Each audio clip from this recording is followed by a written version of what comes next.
परिचय। मित्रों, जैसा कि हम सभी जानते हैं कि हमें विभिन्न दैनिक क्रियाकलाप करने के लिए ऊर्जा की आवश्यकता होती है। हम यह ऊर्जा भोजन से प्राप्त करते हैं। इसलिए हम यह कह सकते हैं कि पोषण वह प्रक्रिया है जिसके द्वारा समस्त जीव भोजन प्राप्त करते हैं और इस भोजन को ऊर्जा प्राप्त करने के लिए इस्तेमाल करते हैं। पादप और जंतु दोनों सजीव हैं। जंतुओं की भांति पादप को भी अपने क्रियाकलापों के लिए ऊर्जा की आवश्यकता होती है। इस तरह पोषण समस्त जीवों के जीवन के लिए एक महत्वपूर्ण प्रक्रिया है। उद्देश्य। इस पाठ के अंत में आप निम्न करने में सक्षम हो जाएंगे। पोषण को परिभाषित करना, पादपों में पोषण की समपोषी विधि का वर्णन करना, प्रकाश संश्लेषण की प्रक्रिया की व्याख्या करना, पादपों में विषमपोषी विधि का वर्णन करना, पोषण की विषमपोषी विधि के विभिन्न प्रकारों की व्याख्या करना।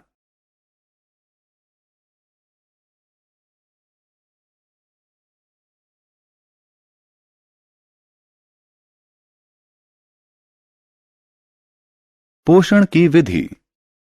प्रिय मित्रों, आइए अब हम पोषण की विधि के बारे में जानें। पोषण विधि के दो प्रकार होते हैं, स्वपोषण और विषम पोषण। लेकिन ये हैं क्या? आइए जानें।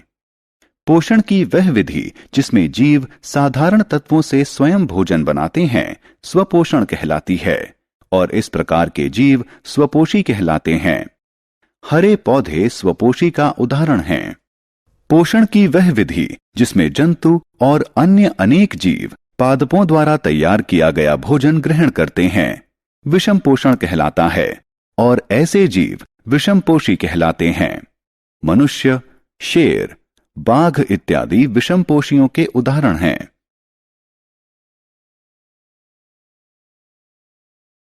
प्रकाश संश्लेषण। जैसा कि हम सभी जानते हैं कि हरे पादप अपना भोजन स्वयं संश्लेषित करते हैं, लेकिन क्या आप जानते हैं कि वे अपना भोजन कैसे संश्लेषित करते हैं? वास्तव में हरे पादप अपना भोजन प्रकाश संश्लेषण की प्रक्रिया के द्वारा बनाते हैं।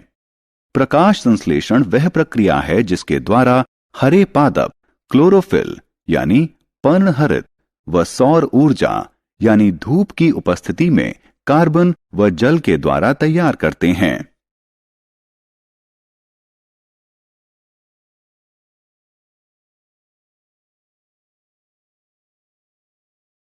प्रकाश संश्लेषण के लिए कच्चा माल। अब आप जानते हैं कि पादपों में जल, खनिज व कार्बन डाइऑक्साइड भोजन के संश्लेषण के लिए कच्चा माल हैं। क्या आप यह भी जानते हैं कि पादप ये कच्चा माल अपने आसपास से कैसे प्राप्त करते हैं और पादप उन्हें अपने भोजन के कारखाने तक कैसे ले जाते हैं? जल और उसमें घुले हुए खनिज जड़ों द्वारा सीधे मिट्टी से अवशोषित किए जाते हैं और उन्हें तने में उपस्थित अनेक छोटी छोटी वाहिकाओं द्वारा पत्तियों तक ले जाया जाता है। ये वाहिकाएं जड़ से तने, शाखाओं और पत्तियों तक फैली होती हैं। वे जल व खनिजों को निरंतर पत्तियों तक पहुंचाती हैं। इसी तरह वायु से कार्बन डाइऑक्साइड पत्तियों की दोनों सतहों पर उपस्थित छिद्रों द्वारा प्राप्त की जाती है। ये छिद्र रंध्र कहलाते हैं। इन रंध्रों के चारों ओर द्वार कोशिकाएं होती हैं।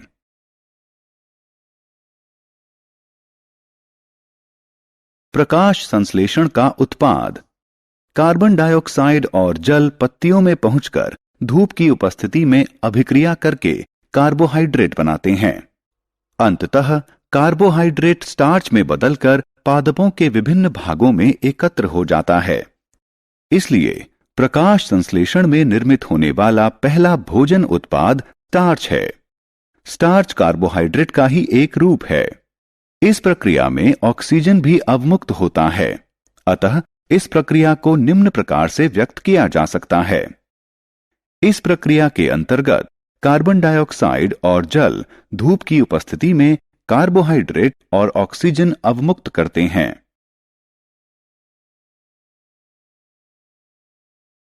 प्रकाश संश्लेषण का महत्व। अब तक हमने प्रकाश संश्लेषण की प्रक्रिया के बारे में जाना है, लेकिन अब प्रश्न है कि इसका महत्व क्या है। प्रकाश संश्लेषण इस ग्रह पर जीवन के लिए एक अति महत्वपूर्ण प्रक्रिया है। यह प्रक्रिया सौर ऊर्जा को जैव पदार्थों में बदलने में सहायक है। इसलिए प्रकाश संश्लेषण की प्रक्रिया भौतिक और जैविक विश्व को जोड़ती है। यह सभी सजीवों के लिए जैविक भोजन का प्रत्यक्ष या अप्रत्यक्ष रूप से प्राथमिक स्रोत है। यह पारिस्थितिकी तंत्र में वायु को शुद्ध करने और ऑक्सीजन व कार्बन डाइऑक्साइड का संतुलन बनाए रखने में भी सहायक है। पोषण का विषमपोषी प्रकार। मित्रों, आइए अब हम उन पौधों के बारे में जानें जिनमें पर्णहरित नहीं पाया जाता है और वे अपना भोजन संश्लेषित नहीं कर सकते हैं। जरा सोचिए कि वे कैसे जीवित रहते हैं और कहां से पोषण प्राप्त करते हैं।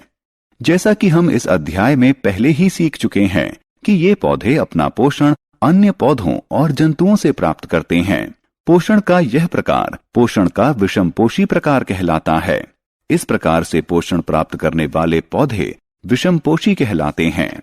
विषमपोषी पौधे 4 प्रकार के होते हैं: परजीवी पादप, मृतजीवी पादप, सहजीवी पादप, कीटभक्षी पादप।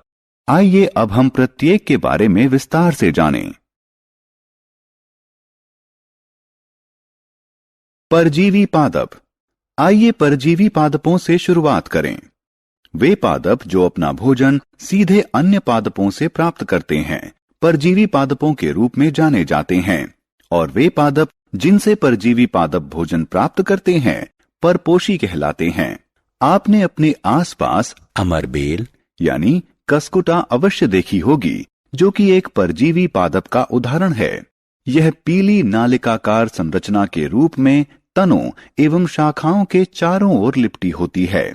आपको जानकर आश्चर्य होगा कि इसमें क्लोरोफिल नहीं पाया जाता है, इसलिए यह जिस पादप पर लिपटी होती है उसी से तैयार भोजन प्राप्त करती है। यह जिस पादप पर आरोहित होती है उसे परपोषी कहा जाता है। अमरबेल परजीवी पादप का एक उदाहरण है।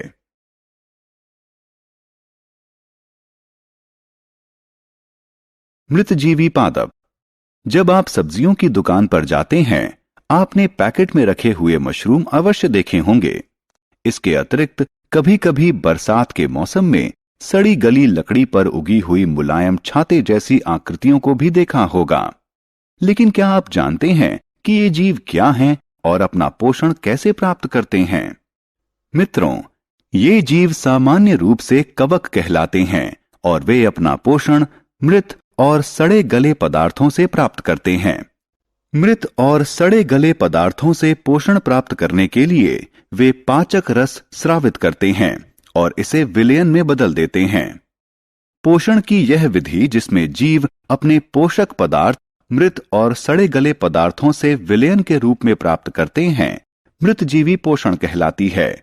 और वे जीव जो इस प्रकार की पोषण विधि का इस्तेमाल करते हैं मृतोपजीवी कहलाते हैं। इस तरह हम कह सकते हैं कि कवक मृतोपजीवी होते हैं। सहजीवी पादप। मित्रों, क्या आपने कभी सहजीवी संबंध के बारे में सुना है और इस शब्द का वास्तविक अर्थ क्या है? 2 असमान जीवों के मध्य वह संबंध जिसमें दोनों एक दूसरे पर आश्रित होकर एक दूसरे को आश्रय व पोषण प्रदान करते हैं सहजीवी संबंध कहलाता है। वे जीव जिनके मध्य इस प्रकार का संबंध होता है सहजीवी कहलाते हैं।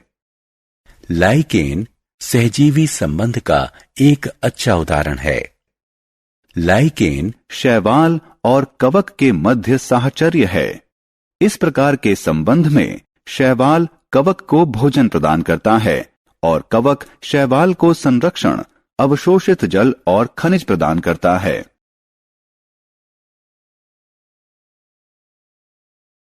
कीटभक्षी पादप। अगला वर्ग कीटभक्षी पादपों का है। कुछ पौधे ऐसे भी हैं जो कीटों को पकड़ सकते हैं और उन्हें पचाकर पोषण प्राप्त करते हैं। इसका उदाहरण घटपर्णी यानी पिचर प्लांट है।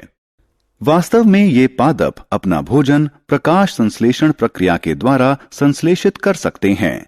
लेकिन नाइट्रोजन की कमी वाली मृदा में उगने के कारण इन छोटे कीटों को खाकर अपनी नाइट्रोजन की जरूरत को पूरा करते हैं और इसलिए ये कीटभक्षी पादप कहलाते हैं। राइजोबियम एक सहजीवी। मित्रों, हमारी तरह पादपों को भी प्रोटीन बनाने हेतु भारी मात्रा में नाइट्रोजन की जरूरत होती है। इसलिए वे लगातार मृदा से नाइट्रोजन अवशोषित करते हैं, जिसके कारण मृदा में नाइट्रोजन की मात्रा कम हो जाती है। जैसा कि हम सभी जानते हैं कि हमारे वायुमंडल में 78% नाइट्रोजन है, लेकिन पादप इसका उपयोग उस तरह से सीधे नहीं कर पाते हैं जिस तरह से वे कार्बन डाइऑक्साइड का उपयोग कर सकते हैं। उन्हें विलेय के रूप में नाइट्रोजन की जरूरत होती है। राइजोबियम कहलाने वाला जीवाणु वायुमंडलीय नाइट्रोजन ग्रहण कर सकता है और इसे विलेय के रूप में बदल सकता है। ये जीवाणु चना, मटर, मूंग, सेम और अन्य लेग्यूम्स यानी फली की जड़ों में रहते हैं और उन्हें नाइट्रोजन प्रदान करते हैं। इसके बदले पादप जीवाणुओं को भोजन और आश्रय प्रदान करते हैं। इस प्रकार हम कह सकते हैं कि राइजोबियम सहजीवी संबंध प्रदर्शित करता है। सारांश। आइए हमने जो कुछ सीखा है उसे संक्षेप में दोहराएं। वह प्रक्रिया जिसके द्वारा समस्त जीव भोजन प्राप्त करते हैं और इस भोजन का इस्तेमाल ऊर्जा प्राप्त करने के लिए करते हैं, पोषण कहलाती है। पादप अपना भोजन 2 विधियों से प्राप्त करते हैं, स्वपोषण और विषम पोषण। पोषण की स्वपोषी विधि में पादप अपना भोजन प्रकाश संश्लेषण प्रक्रिया द्वारा स्वयं संश्लेषित करते हैं और स्वपोषी कहलाते हैं। प्रकाश संश्लेषण वह प्रक्रिया है जिसमें हरे पादप अपना भोजन क्लोरोफिल और सूर्य के प्रकाश की उपस्थिति में कार्बन डाइऑक्साइड और जल से संश्लेषित करते हैं। पोषण की विषम पोषण विधि में पादप अपना भोजन स्वयं संश्लेषित नहीं करते हैं, लेकिन दूसरे पादपों पर निर्भर रहते हैं और विषम पोषी कहलाते हैं। परजीवी पादप अपना भोजन सीधे दूसरे पादपों से प्राप्त करते हैं जो परपोषी कहलाते हैं। पोषण की वह विधि जिसमें जीव मृत और सड़े गले पदार्थों से पोषक पदार्थ प्राप्त करते हैं, मृतोपजीवी पोषण कहलाती है। लाइकेन पादपों का एक विशिष्ट समूह है जिसमें शैवाल और कवक दोनों एक साथ रहते हैं। यह सहजीवी संबंध कहलाता है। कीटभक्षी पादप अपना भोजन स्वयं संश्लेषित कर सकते हैं, लेकिन वे अपनी नाइट्रोजन की जरूरत छोटे कीटों को पकड़कर या उन्हें खाकर पूरा करते हैं। उदाहरण नेपेंथिस यानी पिचर पादप, ड्रोसेरा इत्यादि।